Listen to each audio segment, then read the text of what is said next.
welcome to a video tutorial with Marklinofsweden. This video is sponsored by Model Railroad Academy. This time I've traveled across the Atlantic over to America to visit one of my viewers.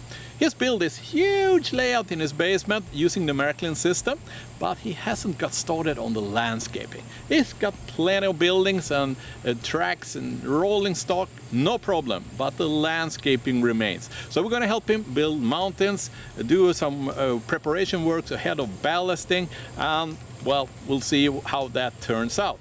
Up till now, I think I made an excess of 50 videos for Model Railroad Academy, which covers all aspects of model railroading. Everything from frameworking to sub-road bed to track work to ballasting and landscaping. Once you join the community on Model Railroad Academy, you gain access to a huge number of detailed step-by-step video instructions made by recognized people within the model railroad sphere. And they currently have a deal now to gain a premium membership at only $1.49. Well, now we're ready to do the train spotting down here by the Hudson River. More specifically, I'm standing at the Mine Dock Park. It's just by the Hudson River on the opposite side from the Bear Mountain.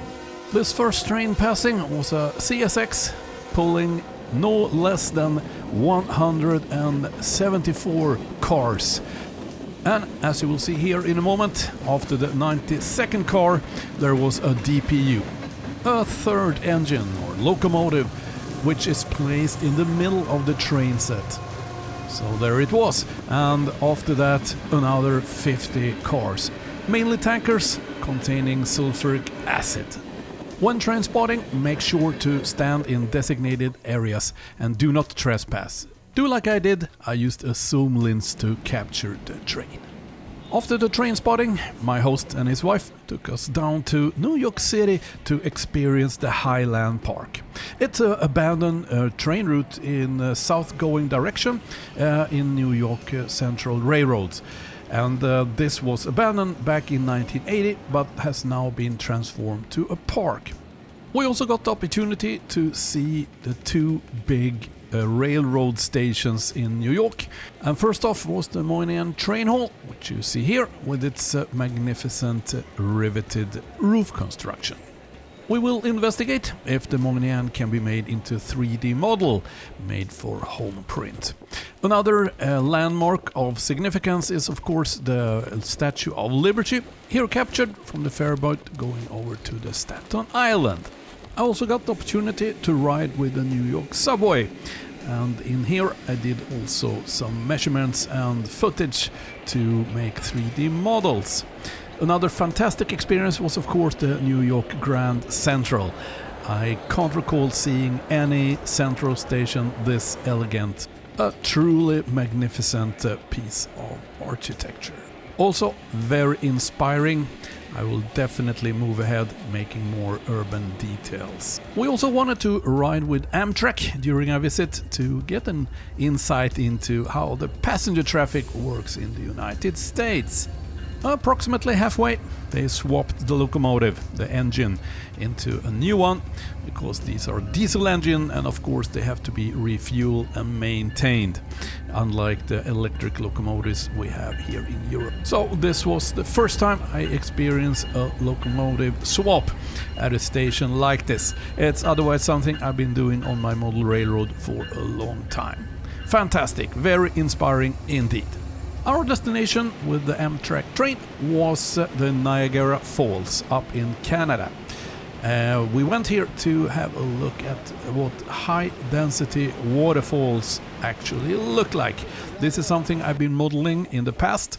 My models though have been 1/5 in terms of height and 1/100th in terms of volume of water. So after seeing this and taking footage and video of it, I will follow it up and make a video of how to model a waterfall like this. So again, a very inspiring sightseeing. So back in the basement of my host Brian and his layout. It is L-shaped. The long leg is about 8 meters. The short leg is about 4 meters. The short leg mainly consists from this locomotive yard, which holds a lot of the locomotives of the layout. In here he also got 6 tracks for full-length trains. It's a kind of stub and shadow station. The main line is a continuous type. It's an oval which follows mainly around the edge of the layout. And Brian runs right-hand traffic like in his German prototype.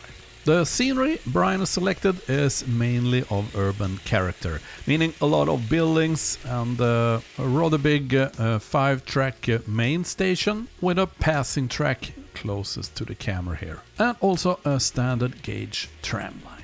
But besides what came in the boxes, there is not much landscaping or scenery which kind of ties all of the elements together. So that is what I'm here to help Brian with.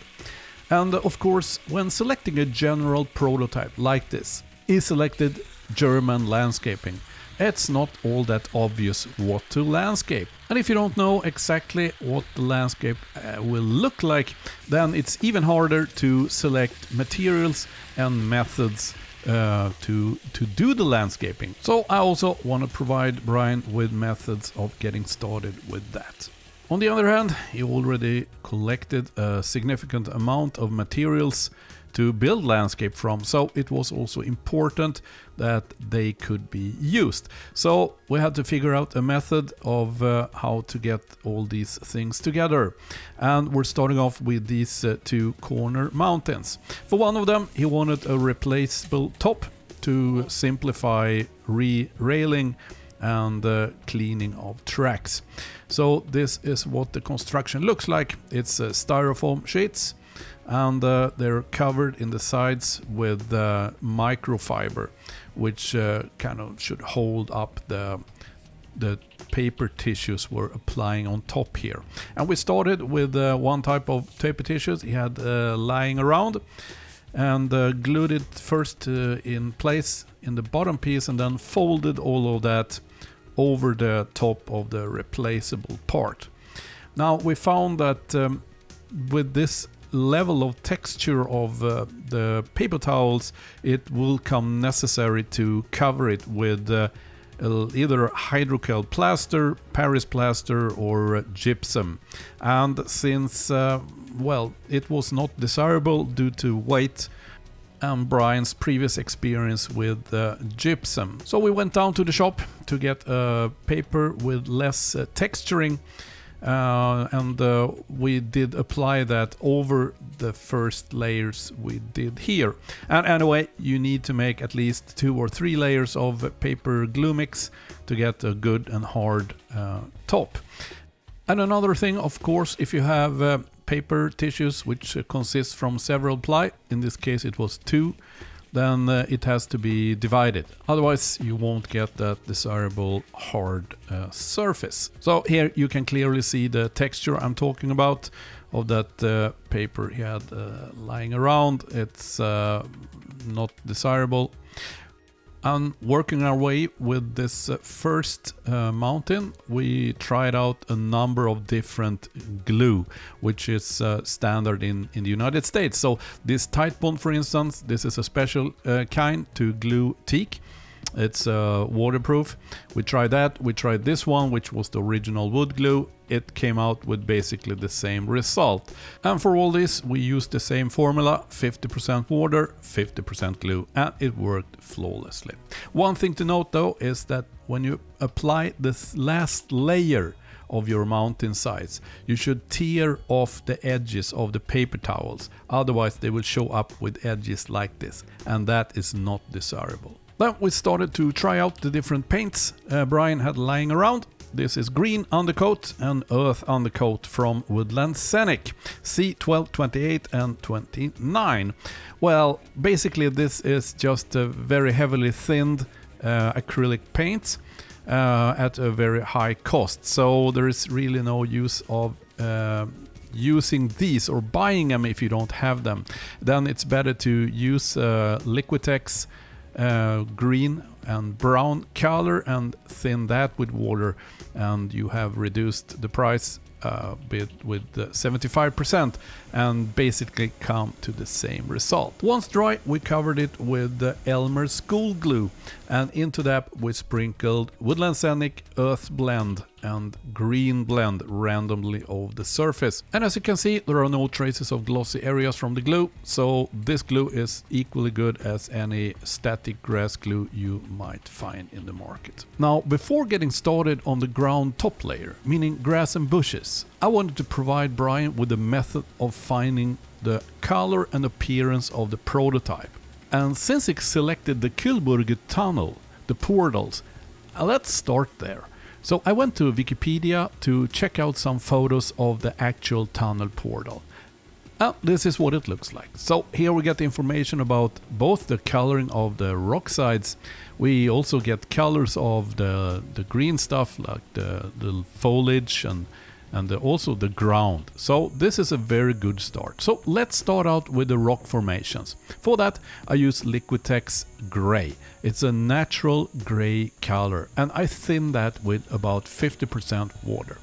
Now next up is then to paint these rock side, and the rock formations are molded using rock molds using the Woodland Scenic Hydrocal plaster. So here's Brian painting those, and we're sitting in the garden.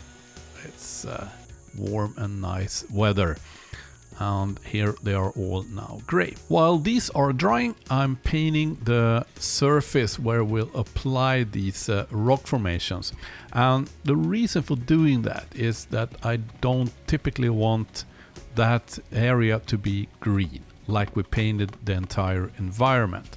So instead I add these mix. So I'm well, not exactly mixing the paints, but I mix them on the brush, so I get a kind of white, black and gray different areas from where I paint it. And I apply these in more or less the vertical areas of the mountainsides. Once the paint has dried, we're ready to apply the rock pieces. And I'm using a latex-based construction glue here from a cartridge. I found it to work much better than hot melt, for instance. Then I put them in place like this. So continue until you have covered the area, especially the vertical areas around the portal. Now, there will always be a need to add joint putty around the rocks and in between them. And the best way to do that is to have one of those Ziploc bags. And into that bag we pour directly the hydrocal plaster powder or gypsum or Paris plaster, whatever you have available. Then we pour the water directly into that bag as well. And well, one can say that the mixing proportions here, it's better to keep it a bit thin than too thick, because what we're going to do next is to cut off a corner of this bag like this here, and then we'll fold the bag together and use the bag as a dispenser. So we're kind of pushing the hydrocal out here to fill the gap between the rock mold and the surrounding ground surface. Once all the cracks are filled and smoothened out, it's time to add black wash. Black wash consists from 1 part paint and 5 parts water, and is applied over the entire rock face, both the joint putty and the molded parts. Once that has dried, well, then it's time to apply white dry brush. That is a very moderate amount of white paint on a brush. Wipe most off on a paper towel and then apply it so it enhances the contours and patterns, texture of the rock. After that, I typically just glue some bushes in place. These are Woodland Scenic light gray foliage clusters, which have been applied using Elmer School Glue. I also want to get Brian started with the static grass. For this, I'm using the same Elmer School Glue. I'm using a Noch static grass applicator, the Grass Master. together with the selected green color grass here. And as always, it's important to apply the glue in areas and not cover the entire area at the same time.